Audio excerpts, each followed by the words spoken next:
So today I want us to look at it's partly a very familiar topic, which I was just trying to also try to pick from. Was inspired by a sermon or a presentation led by me. So I'll give my title, um, of the Lord, God's servant.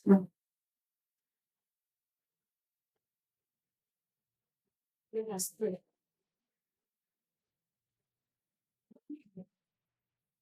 Dear Lord, we are so bad at your feet this morning. We want to pray as we look through the familiar words that we may pick the gems that you have for us in this dispensation. It is a humble prayer in Jesus' name we pray. Amen.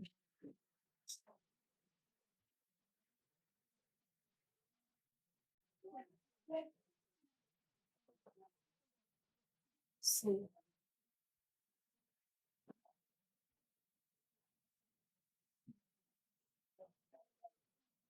so we will. So I have given my topic a few subheadings. So the first subheading, I just is the black one. The black. Okay. It's very important.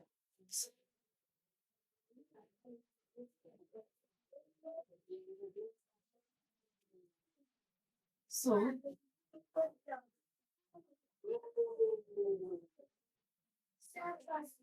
so the first subheading is the call or the calling, and this is talking about the children of Israel. Uh, as we know, the Lord interacts with Abraham, and he gives Abraham a promise that Abraham shall be a great nation. And so over time, the the nation expands and find themselves in captivity. And then the Lord reaches a point that he calls them out. And so we want to look at, someone to read for me Exodus chapter 19, verse 1, it's just to give us a context. So the first verse we are looking at is Exodus 19, verse 1.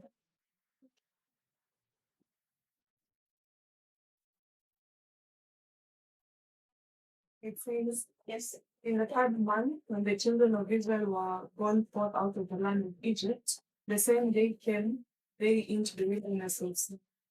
Thank you. So, what the Lord does is that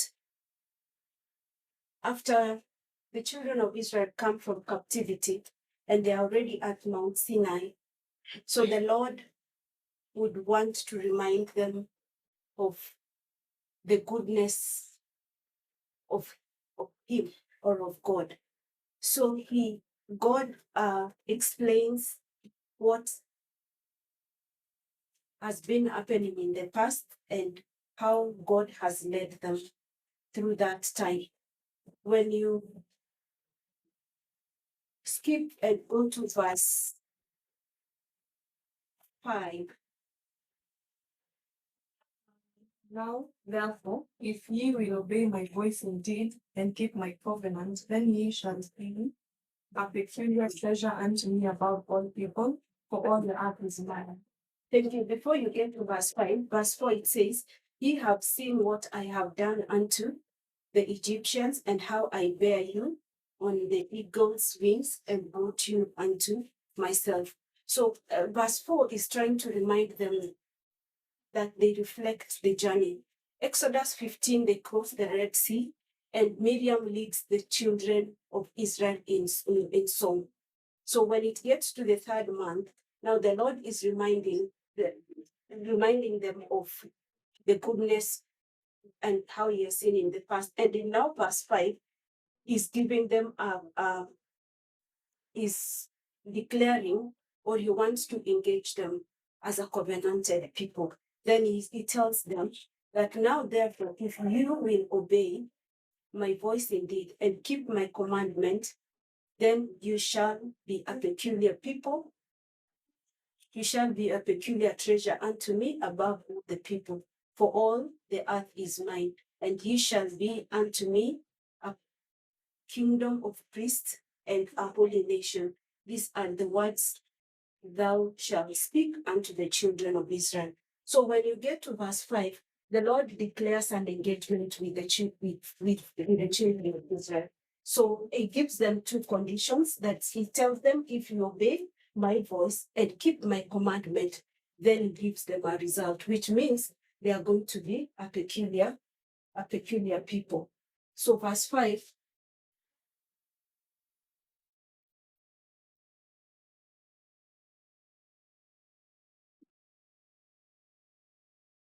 maybe because of time, then I'll avoid to write as much, because I know I write a little bit slower. So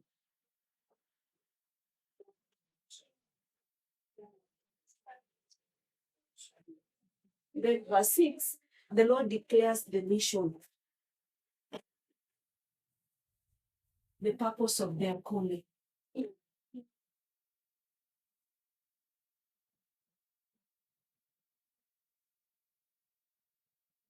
And so he says the purpose of their calling is one, to be a holy nation, and then also to be priests.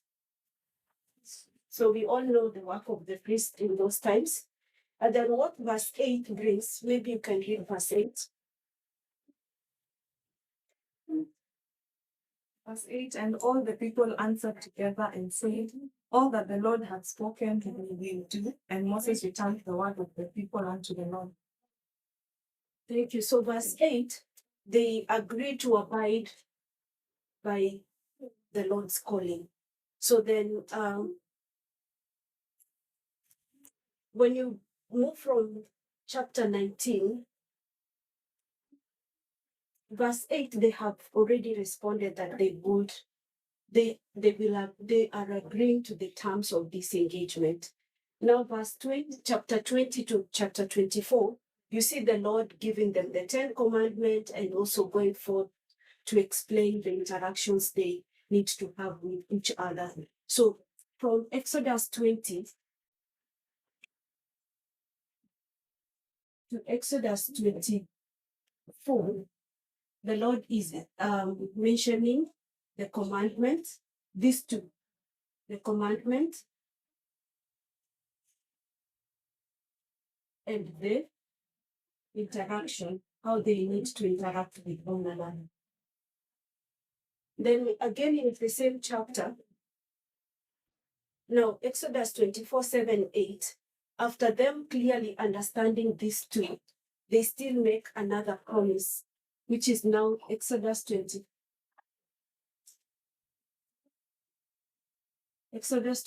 verse 7 and 8. Someone to read it.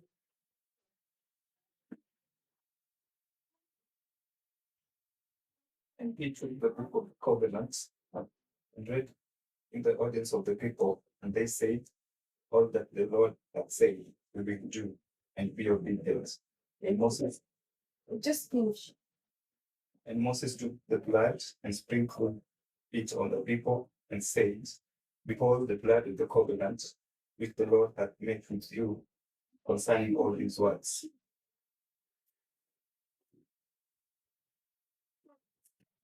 So if you read the whole of chapter 24, you will see the Lord is making, they are reaffirming the relationship, and the Lord is covenanting them. So from Exodus chapter 25 going forward, they become a covenanted people. But the question is, will they keep to the promise, or will they keep to the purpose that the Lord has given them? So from history, you will realize that the children of Israel, from time to time, they didn't keep the promise the Lord they made with the Lord. So as soon as when we get to Exodus chapter 32, you realize that they're already breaking the covenant.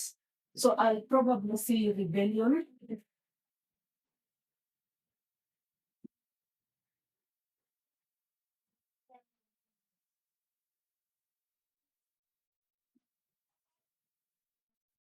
So as soon as you get to Exodus chapter 32, you begin to see that they are already making a golden calf.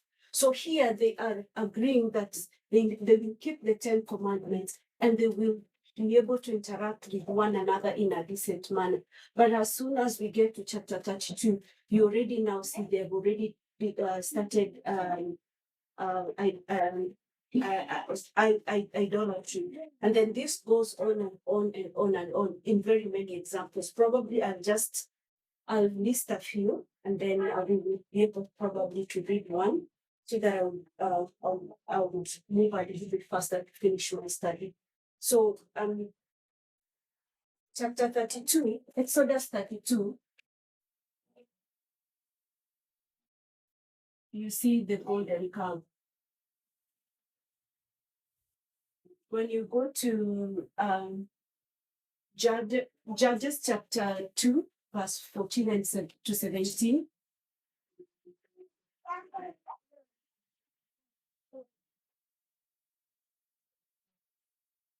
You see the disobedience during the time of the judges.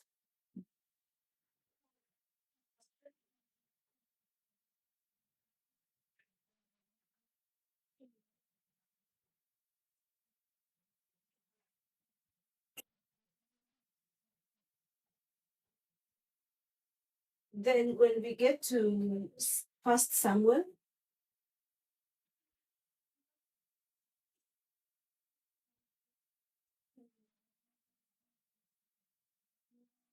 chapter 8, they no longer want God as their leader, but they want a physical king like the I'll do verse 7, but you can it's the whole of chapter 8. Then they demand for a king.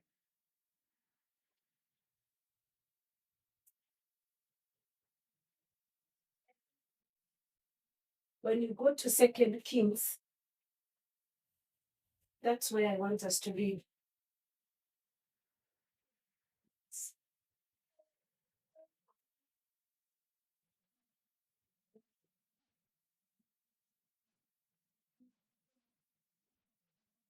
I want to read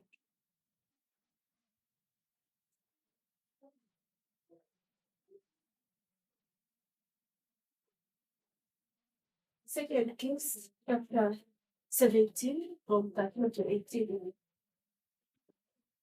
It says, "Yet the Lord testified against Israel and against Judah by all the prophets and by all the seers, saying, Turn ye from your evil ways and keep my commandments and my statutes, according to all the law which I commanded your fathers and which I sent to you by my servants the prophets." We not with sin, they did not hear, but had hardened their necks, like to the neck of their fathers that did not believe in the Lord their God. And they rejected his statutes and his covenant that he made with their fathers and his testimonies, which he testified against them. And they followed vanity and became vain and went after the heathen that were around about them, concerning whom the Lord had charged them that they should not do like them. And they left all the commandments of the Lord their God and made them molten images, even to calves, and made a groove and worshipped all the host of heaven and served Baal. And they caused their sons and daughters to pass through the fire and used divination and enchantments and sold themselves to do evil in the sight of the Lord to provoke him to anger. Therefore, the Lord was very angry with Israel and removed them out of his sight. There was none left for the tribe of Judah only. Thank you. So Second Kings 17, it is showing the disobedience that the children of Israel did have. And as a result of the disobedience, then the Lord decides to chasten Israel. So before that, the Lord gives a warning to Israel that for sure they will go to captivity. And so the Lord sends servants again and again that to go and warn the children of Israel and that they shall go to captivity. So when you read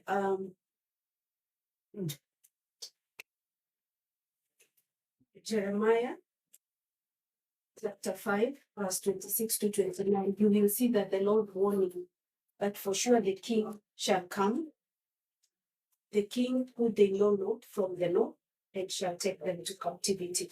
And so we see that because the Lord calls them and makes a covenant with them throughout their life, they did not live by the covenant. And so again and again, they disobeyed. And the Lord kept on reminding them again and again.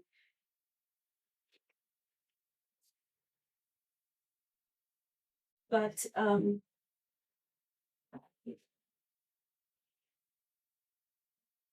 so what is the result of this disobedience? Then we have Jeremiah 25,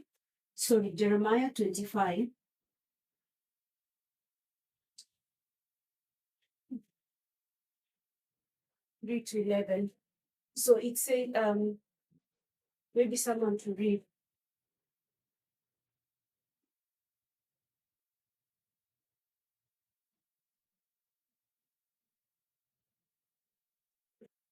From the 13th year of Messiah, the son of Ammon, king of Judah, even unto this day, that is the 23rd year, the word of the Lord come unto me and hath spoken unto you, rising early and speaking, but ye have not hearkened. And the Lord hath sent unto you all his servants and prophets, rising early and sending them, but ye have not hearkened, nor inclined your ear to hear. They say, turn ye again now, everyone from his evil way, and from the evil of your doings, and doing the thing that the Lord has given unto you and to your fathers forever and ever. And go not after other gods to serve them and to worship them, and provoke me not to anger with the works of your hands, and I will do you no harm. And yet ye have not hearkened unto me, saith the Lord, that ye might provoke me to anger with the works of your hands to your own hands.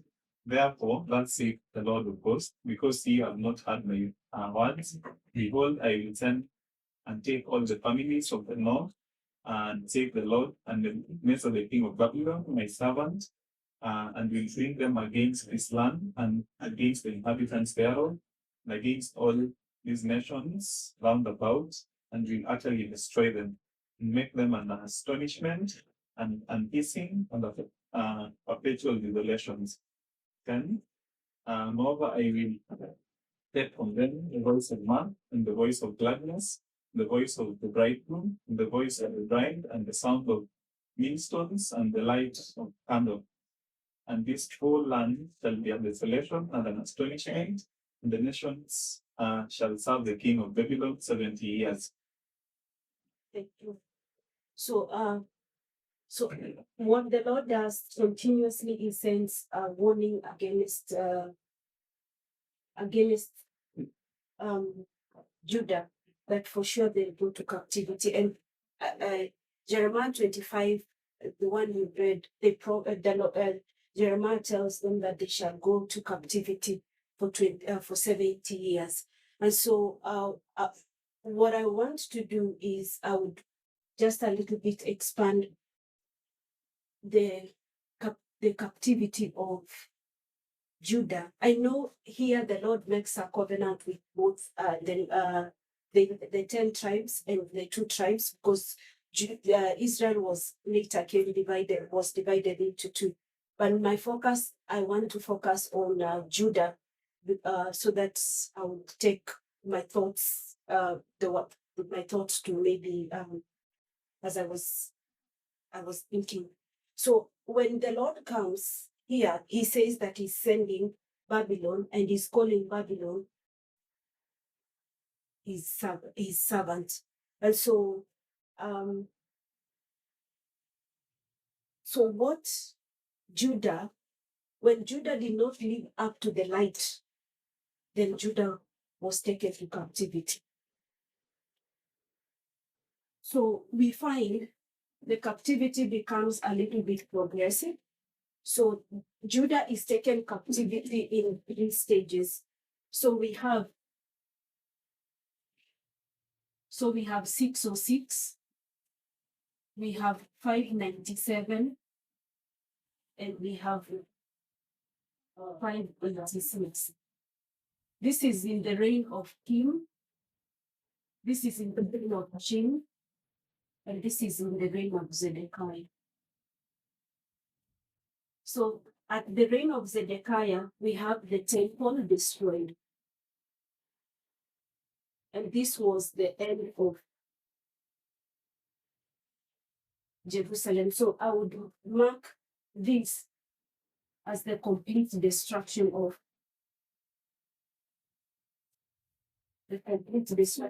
Judah.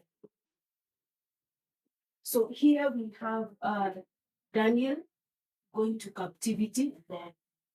Here we have the craftsmen.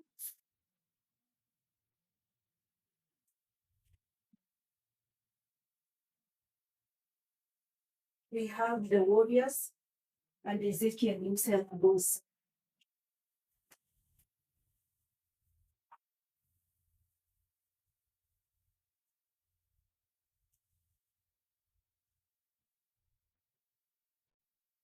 So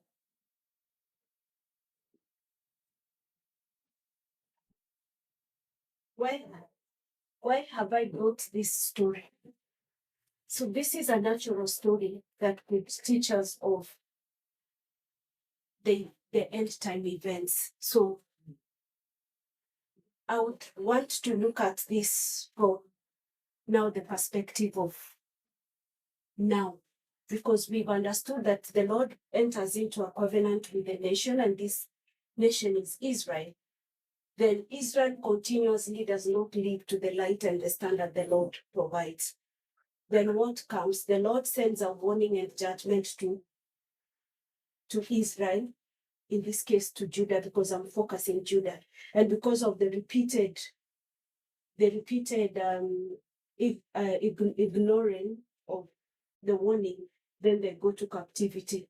This captivity becomes a progressive captivity. It begins from 606, then 597, then 586. Here, in other instance, we know we could mark Manasseh when we were looking at the number 4, when we talked about the progressiveness, then we could also bring the concept of Manasseh here, because Manasseh was an amnest of what was coming. So I think in time past, we used to equate Judah with USA. So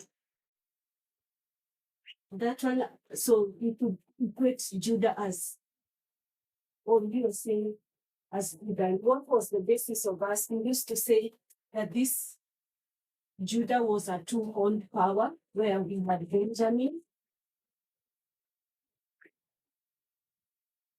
and we also had Judah. So then we could say when the USA begins at 1798, it is visualized as a two-horned beast, which was now, so we could use, so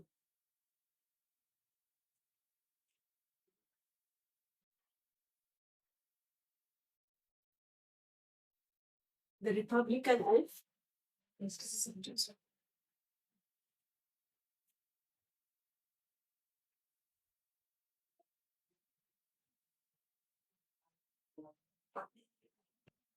So I know any other reasoning why we used to equate Judah and USA?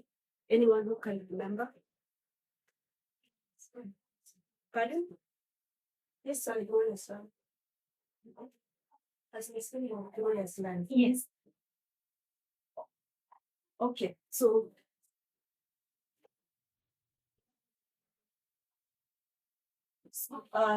Sabina is saying this is the glorious land.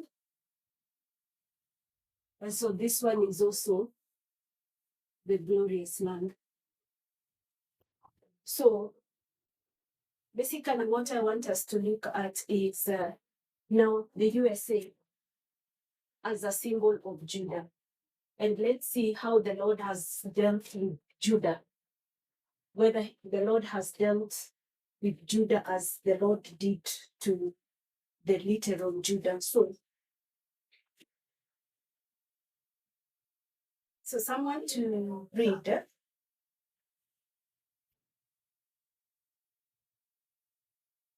Revelation chapter 12, verse 14 to 16. So this is also Revelation 14.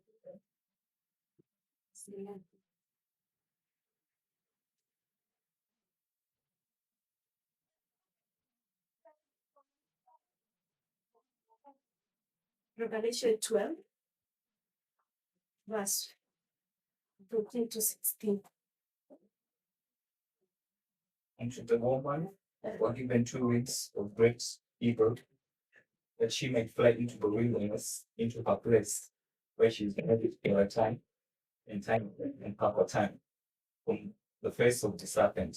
And the serpent cast out of his mouth water as flood after the woman, that he might cause her to be carried away of the flood. And the earth helped the woman, and the earth opened her mouth and swallowed up the flood which the dragon cast out of his mouth. Thank you.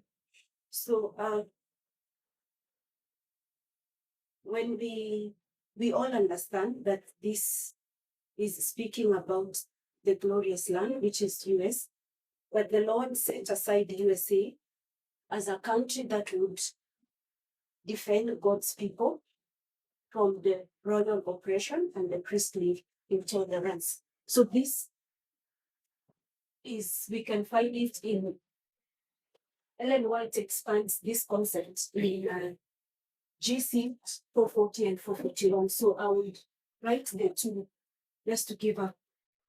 So we have Revelation for 12, 14 to 16.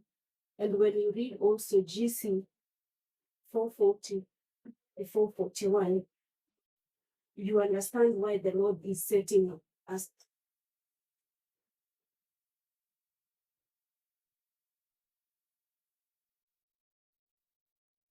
Why the Lord is bringing USA.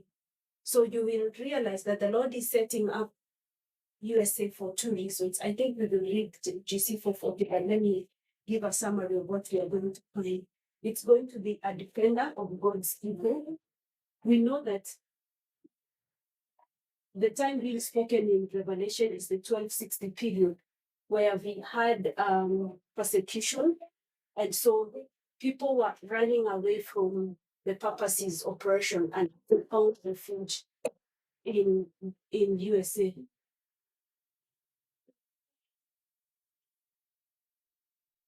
So the Lord basically is bringing up USA to defend its people from oppression.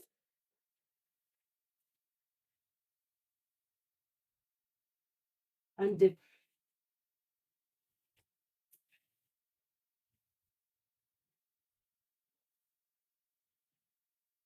so maybe we can read GC 440 to 441.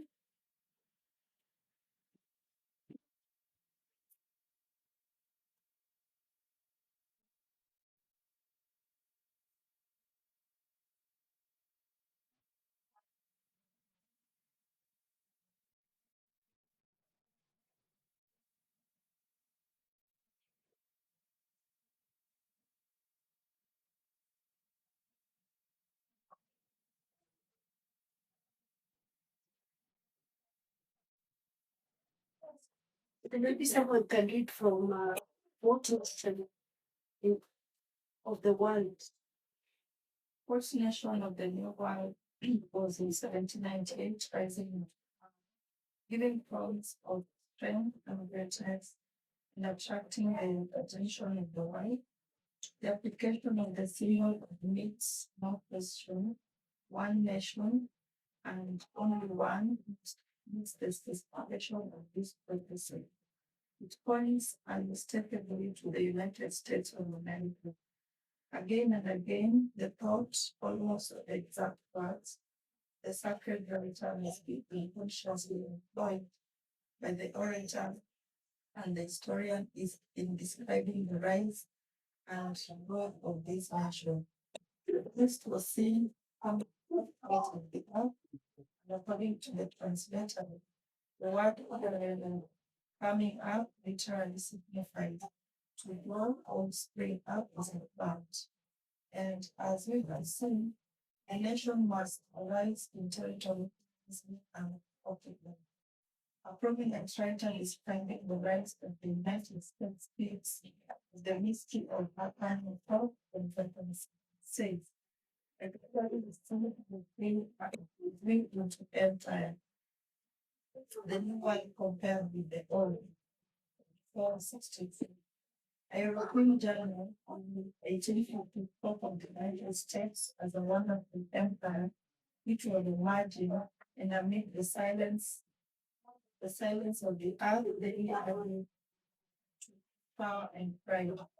The Dublin nation, Edward Everett, in an oration on the pilgrim founders of this nation, said, did they live for the times of in offensive for this nation? Said, did they look for a retired sports inoffensive for its obscurity and safe in its remoteness, where the little church of Glendale might enjoy the freedom of conscience? Behold, mighty regions over which in peaceful conquest they have mighty regions over which they have borne the banner of the cross. Speech delivered at Plymouth, Massachusetts.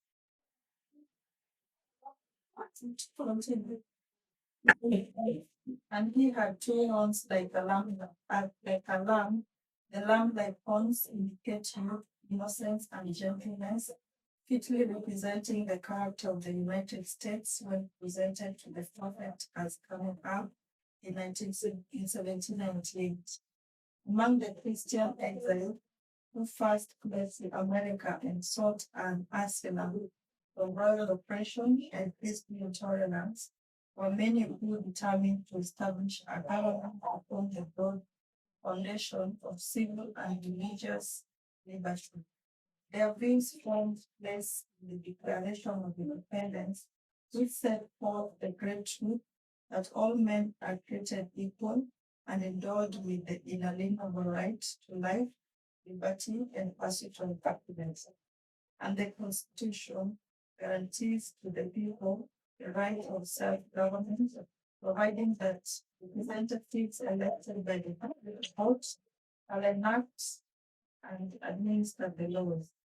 Freedom of religious faith was also granted every man, being permitted to worship God according to the dictates of his conscience. Republicanism and Protestantism became the fundamental principles of the nation. These principles are the secret of its power and prosperity. The oppressed and downtrodden throughout Christendom have turned to this land in interest.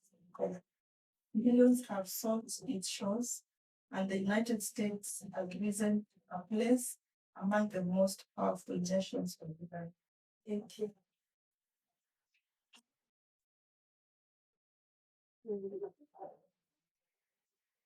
So what we realize that when the Lord is starting the USA in 1798, it is starting USA so that it could be a place for where there is equality, where all men are born is equal, and where they will enjoy life, liberty, and pursuit of happiness. So that was the core foundation of USA, and it is clearly stated in its Declaration of Independence in 1776. But just like Judah, did they live up to the promise of this beautiful land that the Lord has promised or that the Lord has set them aside for? Unfortunately, no, they did not live up to the rights and to the promise that they have they were set for. Again and again, we found that the US uh, didn't uphold. So I would like to maybe substantiate that statement by giving a few examples where the US did not live up to the light and the standard of this Declaration of Independence. So I would just probably give it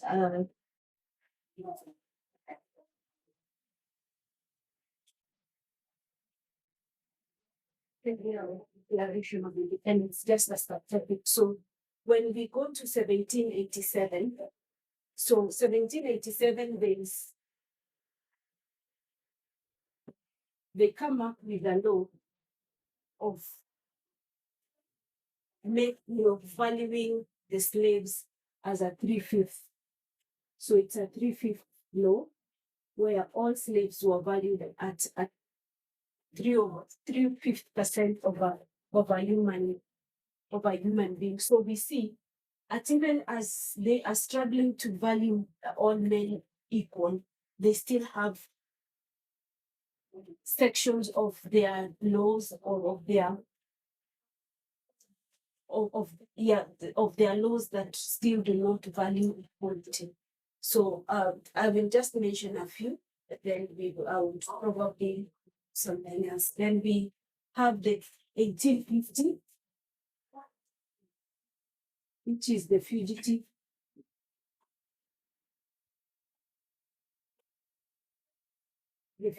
law, which was saying that if a slave runs away from his master and you find this slave, you have a duty to return the slave back to the owner, quote unquote. So then we also have another one, a denial of human. We have the racial segregation in 1896.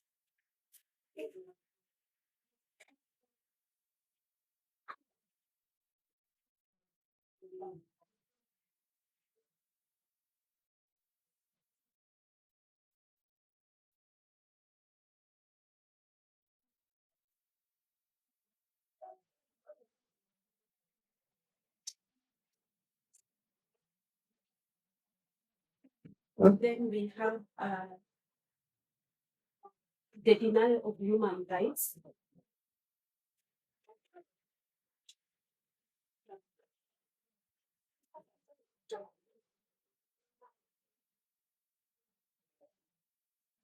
So here I would probably say, initially we know women did not have the right to vote. So it is until up to 1920, very many years since its foundation, that women were allowed to vote. So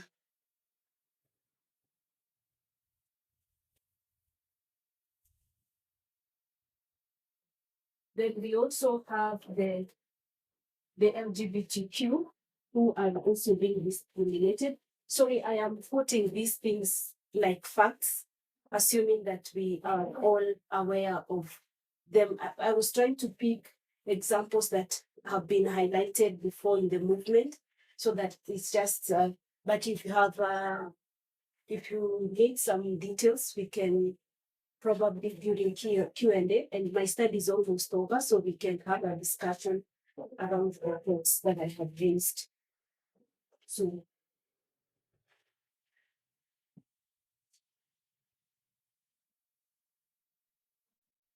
so under immigration,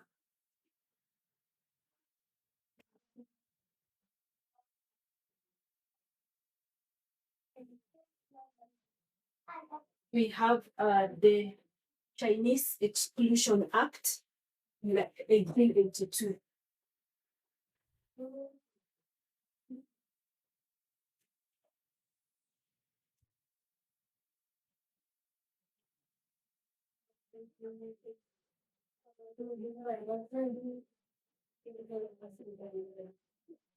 So there are a number of things that, or there are a number of failures the USA has not lived to its length and standard. I have just given a few.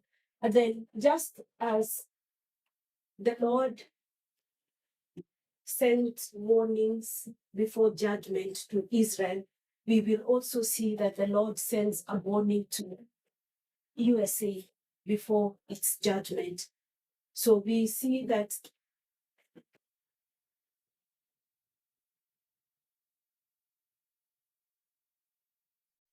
So how would the warning from USA look like? Sabrina, and any idea how the warning would look like?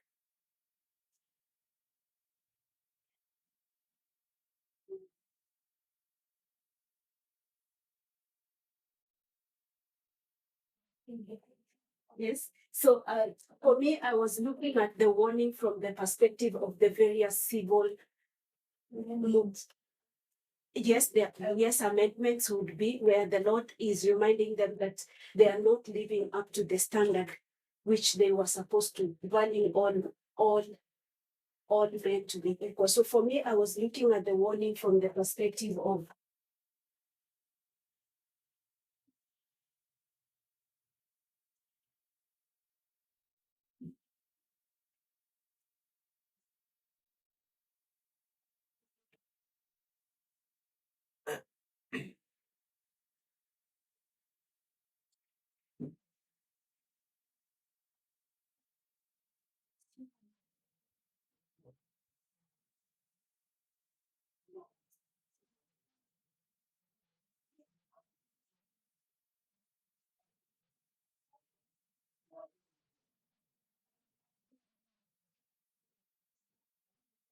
So these are various groups that have come up to challenge that you are not living up to the light and the standard that the Lord set you to be, which is viewing all men equally.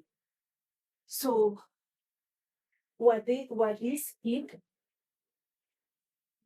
No. So we find that because USA did not live up to this, then judgment is coming. So what is the USA's judgment?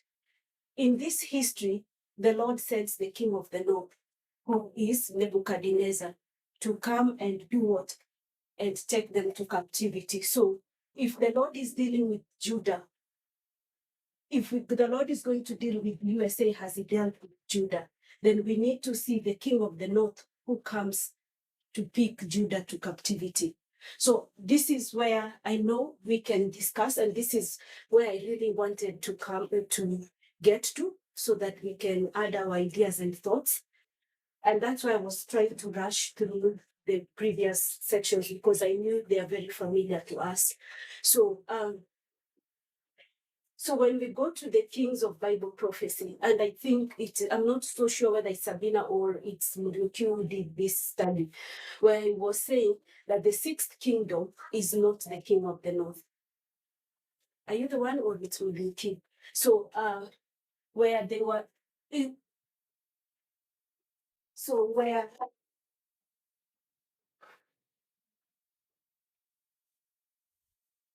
so we have Babylon, we have Medo-Persia, we have Greece.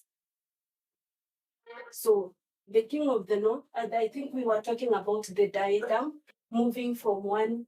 So we find that the king of the north, Babylon is the king of the north. So when this glory is taken away, it goes to the king of Medo-Persia becomes the king of the north. It moves to Babylon, both Babylon 1 and Babylon 2. Rome. Oh, sorry, yeah. Rome 1 and Rome 2. And then we have the sixth. This is USA. So we find that the king of these six is not a king of the north, because you remember we were looking at characteristics of the king of the north, that they conquer three. One of its characteristics is like they conquer three geographical regions. But when we come to USA, we do not see any region that it conquers to be the king of the north. So we were saying all these are the king of the north except this, and then we will still come to find the seventh, who is still now we will know who is this seventh. So what I'm trying to say by this is that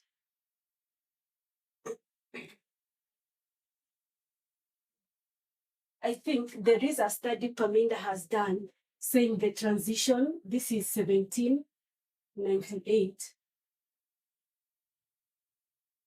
and this is 1989. So we have at this point the transition between 5, 6,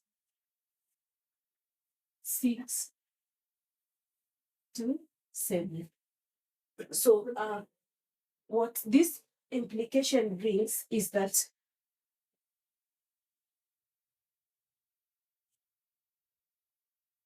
at 1989, we are finding the sixth. I'll do this, then now we can discuss. So we are finding that the sixth is slowly dying, and it's completely dead at the Sunday law, where we have the seventh rising, and it will reach at its epic on the Sunday law, then it continues to rule. Now, what does that have to do with the judgment that we are talking about? Just have this concept in mind.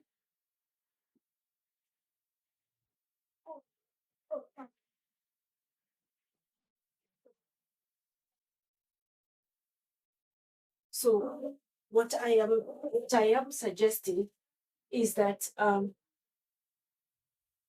just as the Lord sent judgment to to Judah, so the rise of the seventh kingdom is as a punishment of the failure of the sixth kingdom.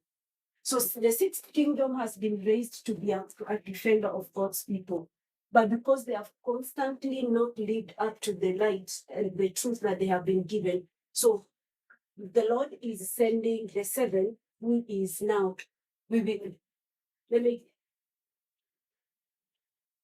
so this is USA, and this is another USA. But now this USA is a different USA. It is this USA is the USA that values the split, that values the human rights. But the USA that is coming and reaches at the epic is the dictatorship USA, the USA that does not value the rights and the human human rights and probably oppresses the Lord's people. So what I'm thinking is that when we are seeing this seventh kingdom rise, it is coming as a result that the sixth kingdom has failed to live to the light that it was bound to happen. So this is what I was thinking, that here at 1989,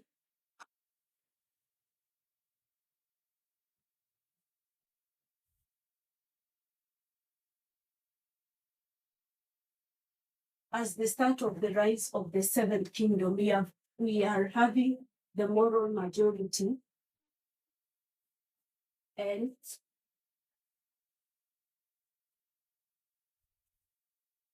let me just write CCR just to mean the Christian conservative movement, CCM. So we know that in other studies we've marked this, there's a period of up to 79. But for the purpose of this study, I will just leave it at 1989. So we are seeing that the moral majority and the Christian conservative, they rise to do what? To counter the work that the Sixth Kingdom has failed to do. So what is the objective of even the subsequent movements that will come?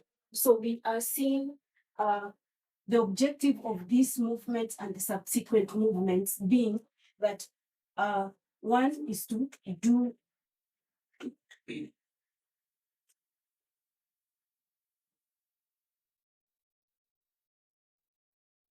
is to oppose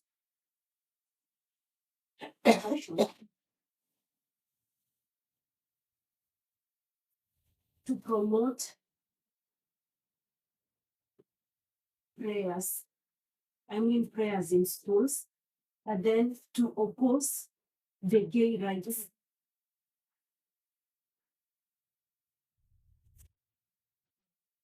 Then to uplift the gender roles. I mean the traditional gender roles.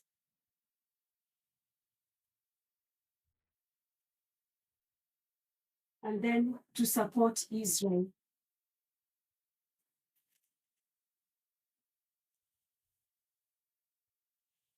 So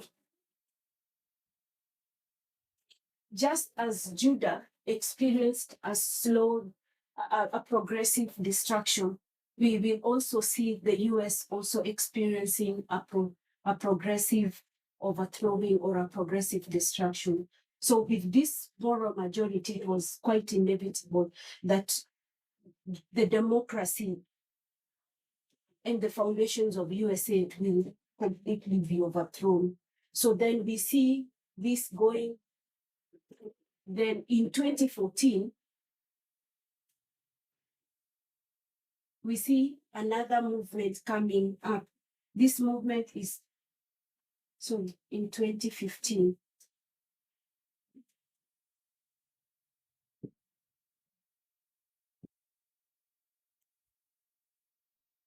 Project Blitz. And then in 2025, 24, we have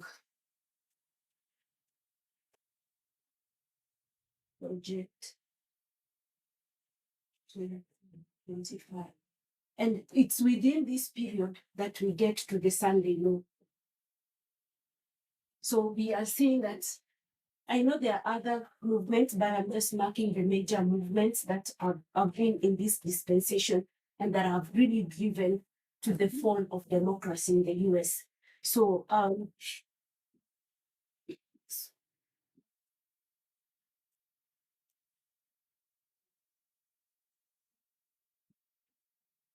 so I was just trying to also see has have these three movements really achieved what they were supposed to do. Their main objective was to oppose abortion, promote prayer, gay rights, uplift gender roles, and support Israel.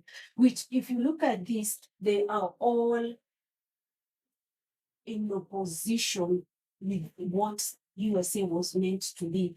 And they, in other words, they are trying to bring in equality. The Sixth Kingdom was supposed to advocate equality, but the Seventh Kingdom is doing exactly the opposite of what the Sixth Kingdom was supposed to do.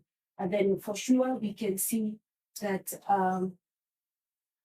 they have succeeded, because when you look at what they have done, so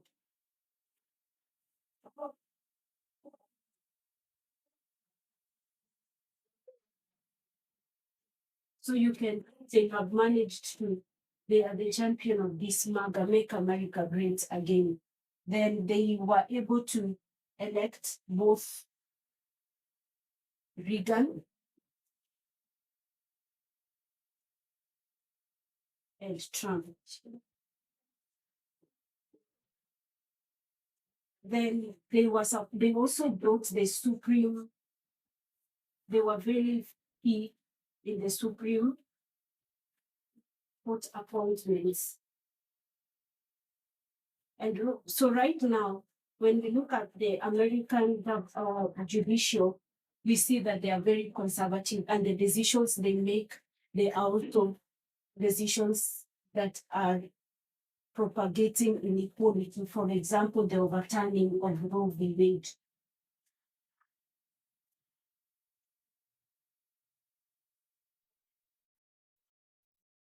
Then we also have, they have shaped the Republican Party. And right now, I think the Republican Party, they do not have centralists. They have the extremes who are pro, who are against equality. So just like for sure this judgment, so the USA at the Sunday law, we could say that it's democracy. The sixth kingdom has reached a complete form, and it will not rise again.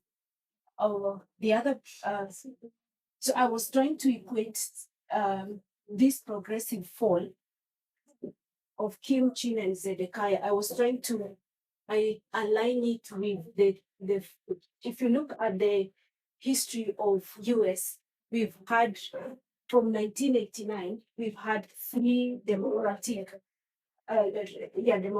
presidents. So here is Biden,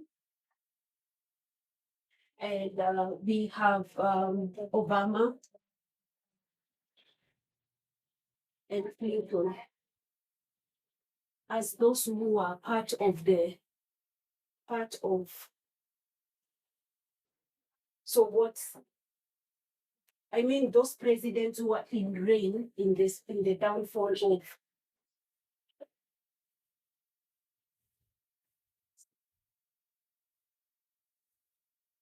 So what I will probably do, I haven't finished, and so I don't want to share the thoughts, is to align the reign of Kim with the reign of Clinton, and see the characteristics of Kim and Clinton, see the characteristics of Chin and Obama, then Zedekiah and Biden. But you can comfortably be able to align the three presidents in this reign of the destruction of Judah. So I'll just pause there and open your thoughts process in this particular study.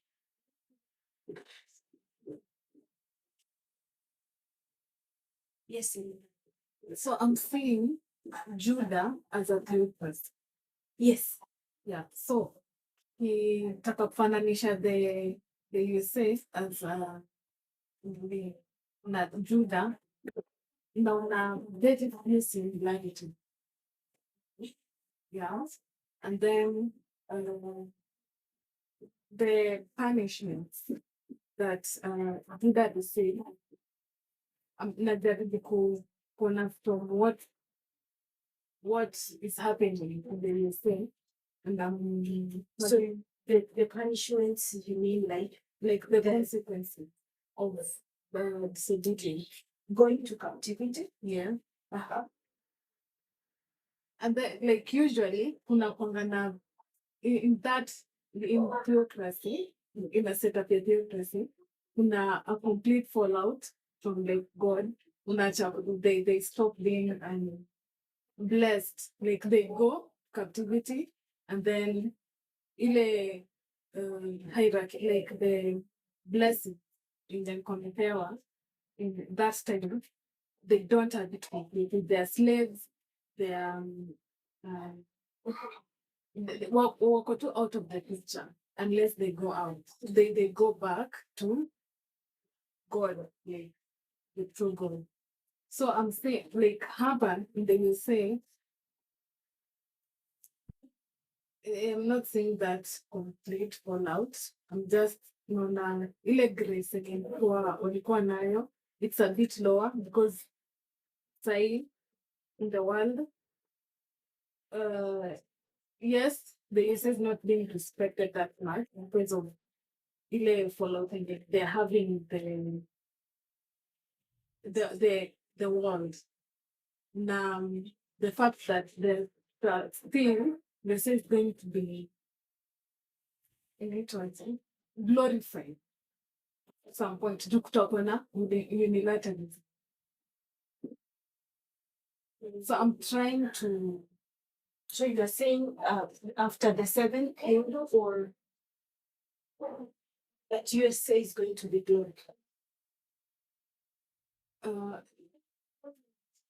Yeah, itaji glorified. Someone to comment about US thoughts. Yes, Shadi. If I got Linda, and think umepeleka na hii flow, the way you started sets the foundation. Because when you started, you showed us that Babylon is the servant of God who comes to punish Israel for their rebellion. And then at the end, we are asking ourselves, who comes to punish USA? And so I think upon the question of Nina inajaribu kuuliza where is the judgment? It's trying to see the judgment for USA. And if you follow the logic in umetupea, Babylon is God's servant. At the end of the world, tuangalia hapa chini tumesema USA is not the king of the north. So what comes as the king of the north is what is going to punish USA. The sixth kingdom. Yes, the sixth kingdom. So tukiona Maga, yes, according to prophecy, it is going to rise. Yes, it's going to be the unilateral power, but that is not God's kingdom. That is like a punishment to the sixth kingdom. So I see consistency in what you've placed here. And to answer the question of where is the judgment, I think in the first section, you can apply and say the seventh kingdom is the judgment of USA. And even though tunaona USA na yes, it arise ikuwe unilateral power, it rule over the whole world, but it's in ruling the whole world, it is going to trample on the sixth kingdom principles, on equality, on what we see in the Declaration of Independence. Any other comments or thoughts? I think the other thing that it's important to keep in mind is that there are two USAs within the USA that we know.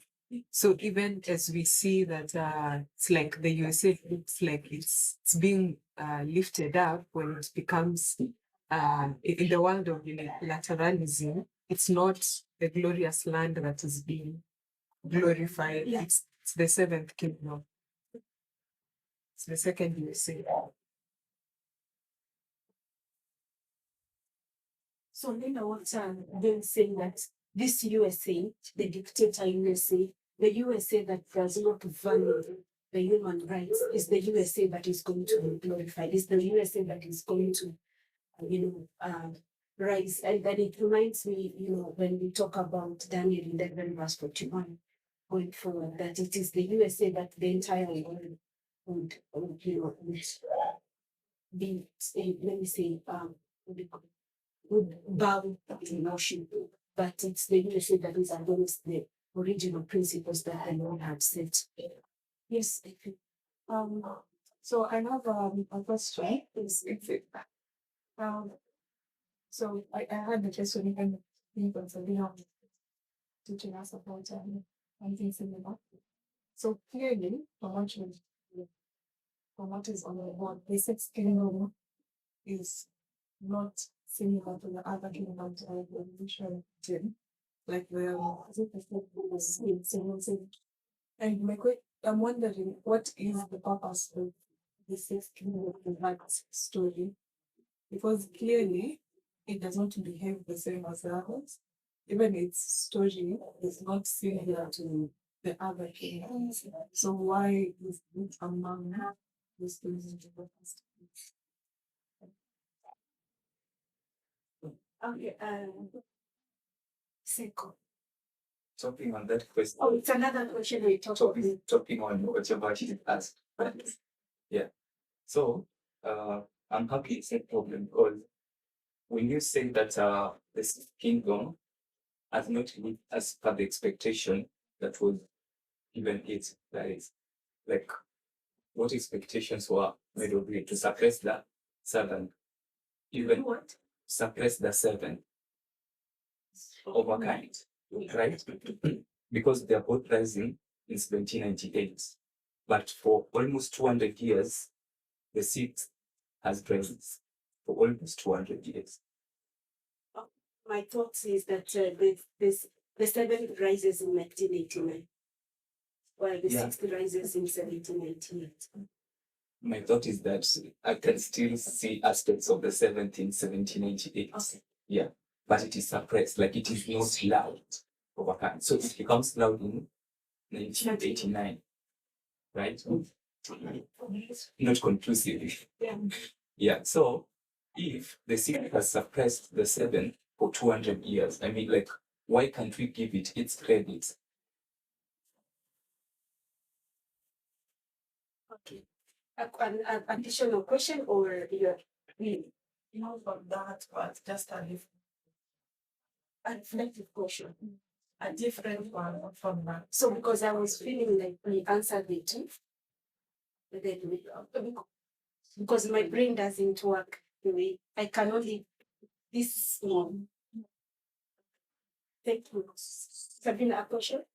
I had an earlier thought on what Linda was saying. Then when she was comparing Judah, she talked about she was talking about theocracy, and when you come to our spiritual glorious land, we know it's not theocracy. It's not the two are same. Yeah. So and the question was with the point I had in mind is when you look at Judah, their captivity here 70 years, when God sent Babylon to take Judah captive, which is stated the church combined. So what was the intention of God is to chasten them, later we see restoration. But now when we come to our time, which is the punishment for the sins, the contrast we see that we don't see a restoration. So what we see is the seventh kingdom is going to come to judge the sixth kingdom, but we don't expect the restoration part. So I thought like I should also that contrast of certain as much as we have the work of the seventh kingdom, God's mind was to chasten these people, which is combined. But now when we come to our time, it's a two separate thing. You have USA sixth kingdom representing the civil side of Israel, then you have also the church, which is 70-day Adventist. So the contrast is by failure of that 70-day, we have system movement which is successive, which you can say the past.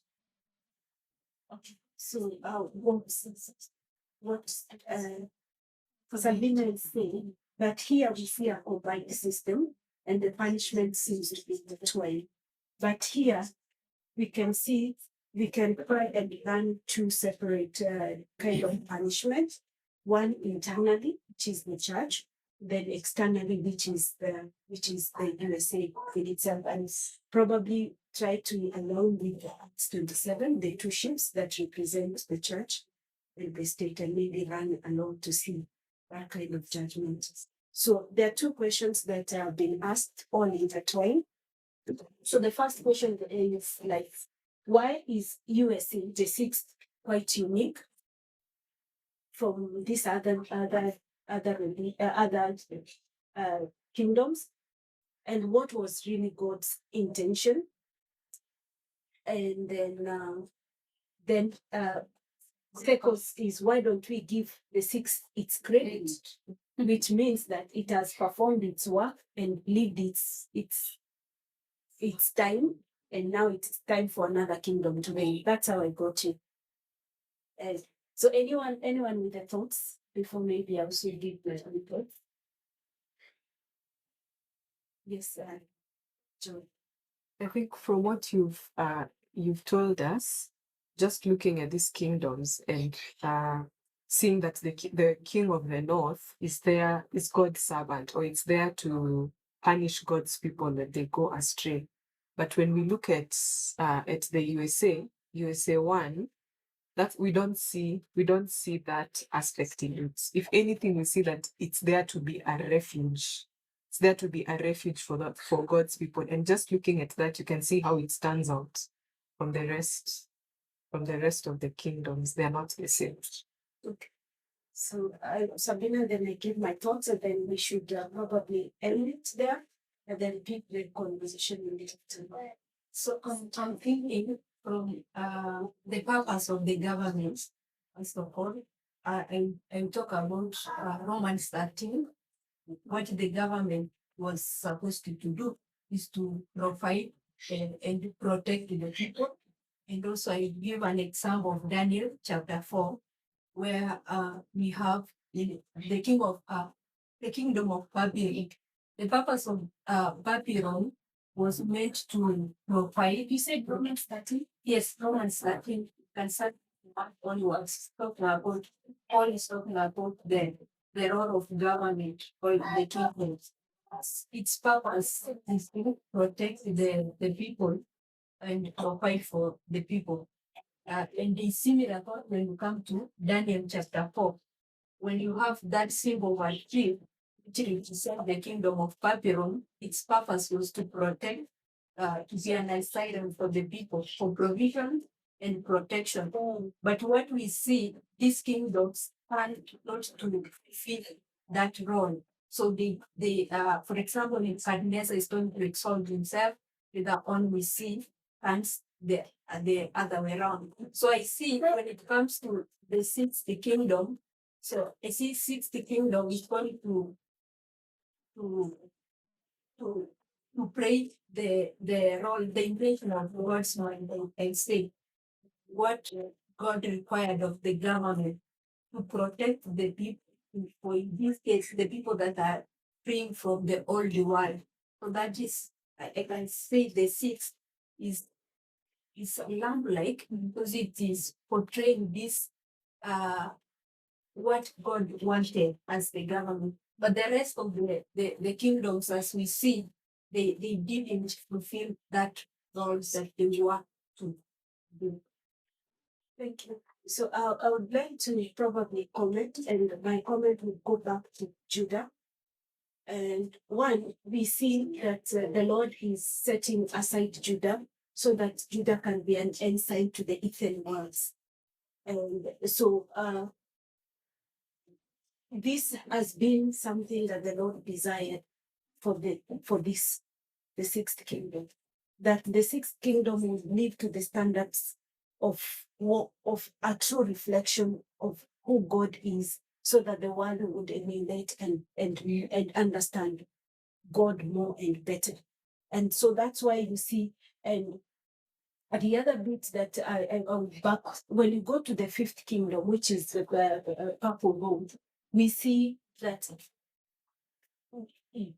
papacy had misrepresented the character of God and had made God to be like a tyranny, a merciless God. And so the Lord has to introduce a kingdom that is supposed to go back and show who God really is and the character of God. And that's why you find the sixth kingdom becoming different in its operation, in its own rise, because it's the kingdom that rises from a humble background. And Ellen White says it signifies youth, innocency, and so its main objective is like to restore back the Lord's image in humanity, and which now over time it didn't lead to it. So I beg to defer your question to afternoon, and maybe if he still has some questions, we can dig a deep on that particular aspect of your question. Let's pray. Thank you, Lord. for being with us as we began until now. We want to pray that we may learn who you are, we may learn your character and be transformed, and that we may also live to the light what you've given us and the dispensation that we are living in. As we break for lunch, we want to pray that you may bless the meal. It's a in Jesus' name. Amen.